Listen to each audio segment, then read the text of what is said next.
Тибетската медицина идва от древни будистки книги, още от пребудистко време, от религията Бон. От тогава са запазени медицински знания и практики.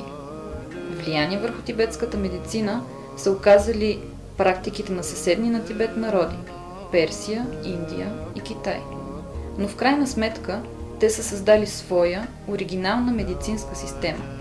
Днес тя е позната като тибетска медицина. Здравейте! При нас е доктор Джампа, който за пореден път гостува в България по покана на Център за алтернативна медицина Ели Логинова. Доктор Джампа е лекар от Тибетски медицински институт на Далай Лама в Дарамсала. Здравейте, доктор Джампа! Здравейте! Разкажете ни как се срещнахте с тибетската медицина и как решихте да станете доктор? I became doctor because my parents wishes and me too to be a doctor. Станах лекар по желание на моите родители. И защото и аз исках да го направя, тъй като това ми дава възможност да помагам на много хора. Как разглеждате болестта и бихте ли ни дали вашето определение за нея като тибетски лекар? Yes, according to Tibetan medicine, as human being is composite. Според тибетската медицина, нашето тяло се състои от три енергии или 5 елемента. И болестите всъщност са дисбаланс в елементите или в енергиите в нашето тяло. Какви болести лекува тибетската медицина и има ли някои, които се повлияват много добре и много ефективно от нея? Да ни дадете някакви примери. Смятаме, че всяка болест може да се излекува чрез тибетската медицина. Болестите, както казах по-рано, се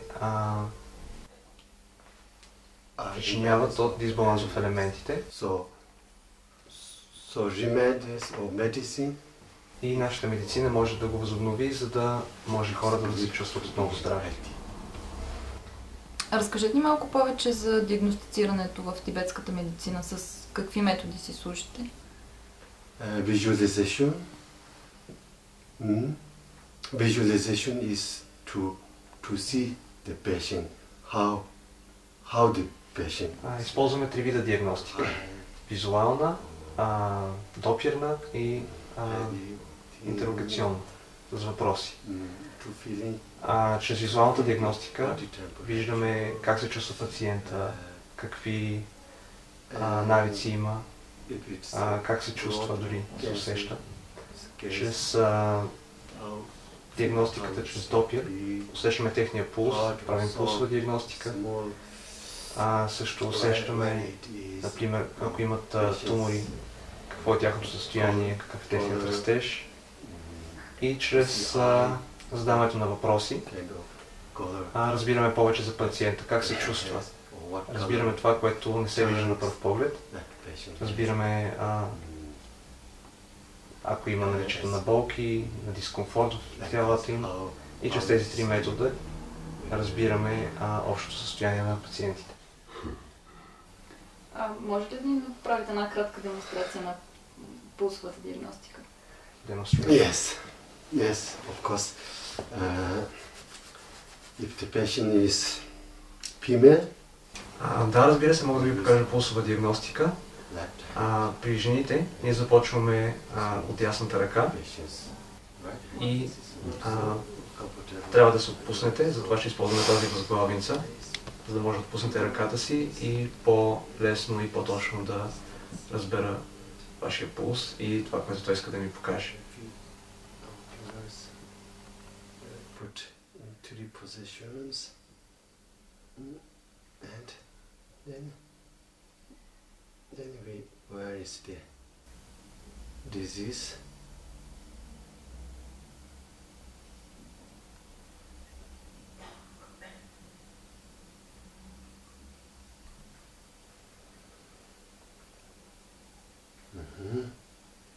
And then left hand. You see, left hand.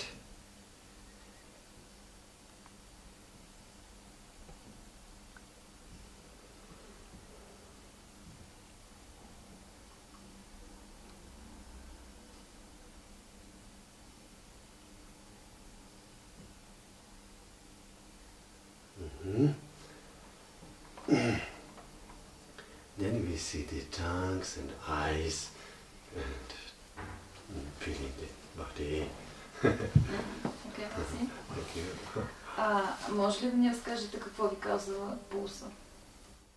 Her pulse is telling she is fine. Пулсът ти казва, че тя в момента е добре и тялото е балансирано и няма никакви проблеми. По принцип какво ви казва пулса за органите, за енергията, за какво ви? Oh yes, generally we divided all organs to the body, to the fingers, 3 fingers and 3 fingers, and in the 3 fingers we divided. Използваме енергията на пулса. Използваме тази енергия, която преминава през нашите пръсти, за да усетим коя част от нашето тяло има някакъв проблем. Използваме меренето на пулса на китката, защото не е нито твърде далеч, нито твърде близо до нашето сърце и може да даде точна информация за органите в нашето тяло. Според тибетската медицина, нашето тяло е съвкупност от различни елементи. Може ли да ми кажете кои са те и как влияят те върху нашето здраве? Yes, not only human body, but in Tibetan medicine or culture, we believed everything. Смятаме, че не само човешкото тяло, но и всичко в природата е съставено от тези 5 елемента. И трябва техният баланс да бъде добър, за да може да съществуваме и да сме здрави. Например, дори тази стъклена маса е съвкупност от тези 5 елемента и ако те не са в правилния баланс, тя не може да съществува. В кои случаи препоръчвате да прибягваме до операция и може ли тя да се избегне чрез тибетската медицина, дори в случаите, когато нашата западна медицина я препоръчва? That I say yes, because many cases we can give treatment and there is a good result. Смятаме, че много операции могат да бъдат избегнати чрез приемане на тибетска медицина. Билките, които се използват които се използват в тибетската медицина, са нежни, те са съставени изцяло натурални съставки и могат много да помогнат на нашето състояние, независимо колко влошено е то. Лекувате ли ракови заболявания и може ли онкоболни да се лекуват само с тибетска медицина или препоръчвате да се съчетава с други методи на лечение? Usually Tibetan medicine can cure cancer. Смятаме, че тибетската медицина може да лекува рак. Имаме доста добра успеваемост, но никога не може да се даде 100% гаранция, че може да се помогне.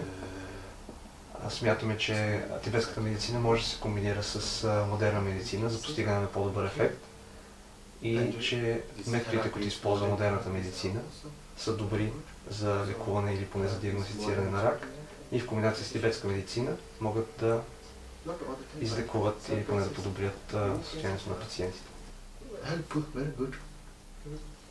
А в Тибет лекуват ли се онкоболните с допълнителни методики или се доверяват само на тибетската медицина? It's dependent because if patient is too late to discover the cancer, it's too late. The growth is too big, too hard, so close to the organs. Много зависи от случая. В някои случаи, когато ракът е много напреднал или се открие твърде късно, няма време да се чака нашите традиционни тибетски лекарства да подпомогнат здравето на пациента. И тогава единственият начин е да се направи операция. Но когато ракът се хване в начален стадий, когато образованията са малки и са далеч от органите, може тибетските лекарства да ги излекуват. Може ли да се ползва тибетска медицина в съчетание с химиолъчетерапия и вие препоръчвате ли химиолъчетерапия? During radiotherapy, chemotherapy, Tibetan medicine must be given. Смятаме, че тибетската медицина е полезна за пациенти, които се подлагат на химио или лъчетерапия. И е добре да се комбинират двете терапии, за да може да не се нарушават твърде много баланс на енергиите в нашето тяло. Смятаме, че химиотерапията може да бъде полезна и в някои случаи е добра за пациентите, но не винаги е най-подходящия метод за лечение. Може ли да ни дадете някои примери за конкретни болести, които във вашата практика сте забелязали, че доста добре се повлияват от тибетската медицина? Yes, according to my experience, or according to Tibetan medicine,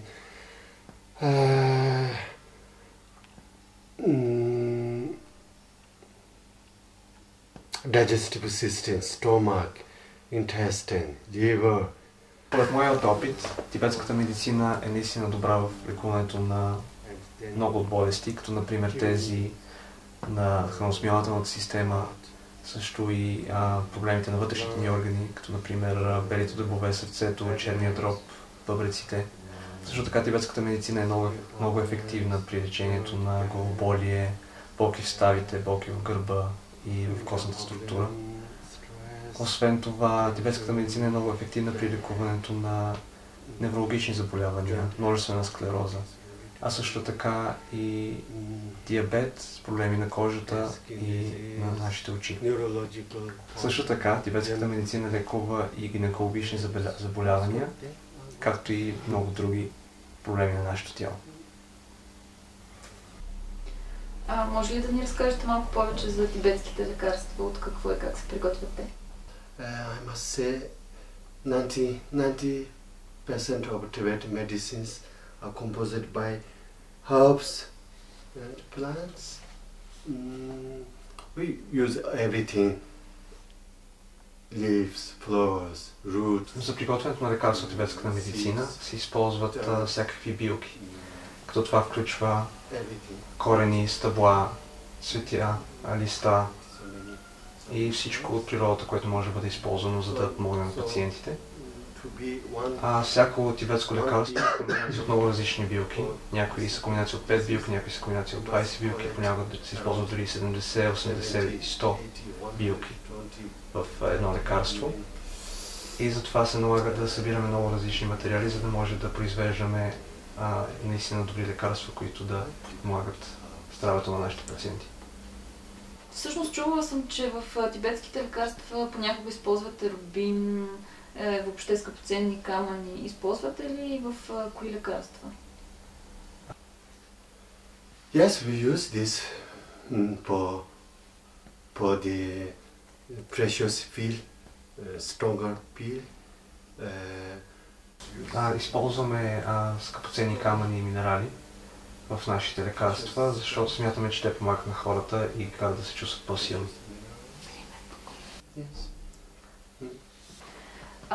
Тибетската медицина търси първопричината на болестите.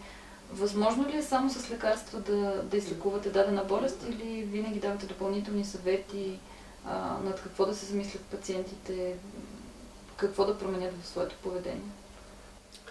Yes, we do. That is very important for additional advice. It's very important. We just, yes, that's true. The cause is very important for us. Освен медикаменти, освен билки, използваме и съвети. И разбира се, винаги търсим първоизточника на болестта, търсим нейната причина, за да може наистина да излекуваме болестта, а не само да спрем симптомите. Често даваме съвети относно това как хората да живеят ежедневния си живот, как да се хранят, кога, колко често. Даваме им съвети да не преяждат, да се хранят редовно, също и кога да си лягат, кога да стават, за да може наистина да се чувстват по-добре и да подпомогнат лечението, което оказват билките. Какво влияние оказва върху нашия организъм храненето и може ли да ни дадете конкретни съвети как да се храним по-правилно? Food is like medicine. It gives immediate energy, immediate strength. So therefore, food or drink must be limited, not overeat. Да, разбира се, храната е много важна. Храната е като лекарство. Винаги даваме съвети на хората как да се хранят. Хубаво е да не се пропускат яденета, да не се яде твърде много, защото това затормозява стомаха. И да не се яде твърде много, разбира се, защото ако ядем твърде много на едно ядене, понякога не си иска да пропуснем следващото, което не е добре за нашия стомах. Също така хората често ядат твърде много по време на празници и празненства, което не е полезно за тях, защото нарушава баланса и затормозява тяхната храносмилателна система. И затова е много хубаво да се яде балансирано, да се яде разнообразна храна, за да може хората да се чувстват добре. Навън в момента е пролет и обикновено хората се чувстват малко по-изморени в този период. В България дори го наричаме пролетна умора. Бихте ли ни дали някакъв съвет как да се справим с нея? Да, разбира се. Пролетта оказва влияние върху нашето тяло, тъй като времето се стопля и дните стават по-дълги, ние губим повече енергия от тялото си и това ни кара да се чувстваме уморени. Затова трябва да се храним по-добре, да се храним нормално и здравословно, да не пропускаме яденета и да си лягаме по-рано, тъй като през пролетта дните са по-дълги. Ние понякога се усещаме активни и стоим будни до късно и не доспиваме, а това не е полезно за нас и за да се чувстваме добре, трябва да спим достатъчно, а не само 5-6 часа на нощ. И на финал какво бихте казали на всички, които вярват и ще повярват в тибетската медицина?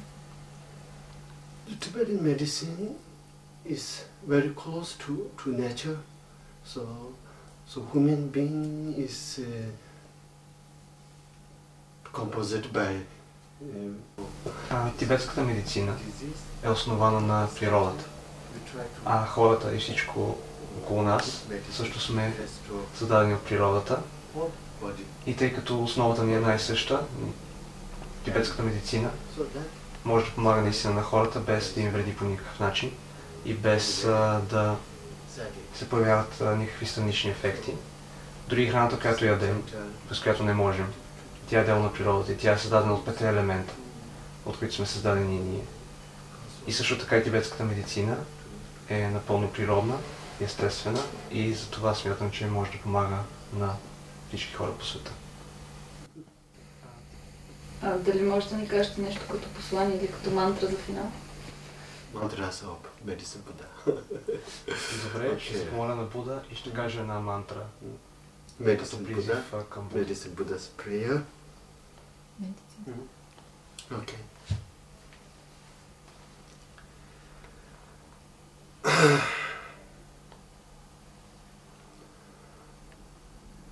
도저히 그는 연배 좀 된데 생산 태백한 로동화세 도송 내에서 산지 현재는 맨로야 이거는 참참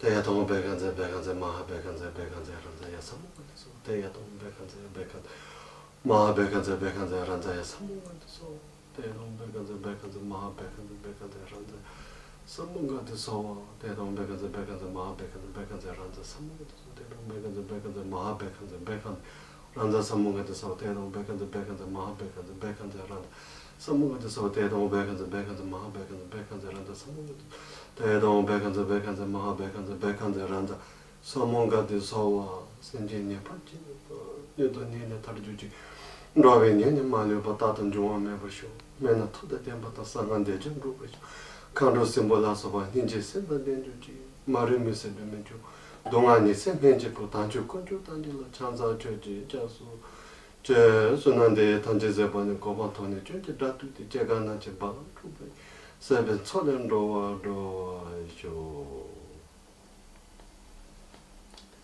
Много ви благодаря. Ти че много благодаря.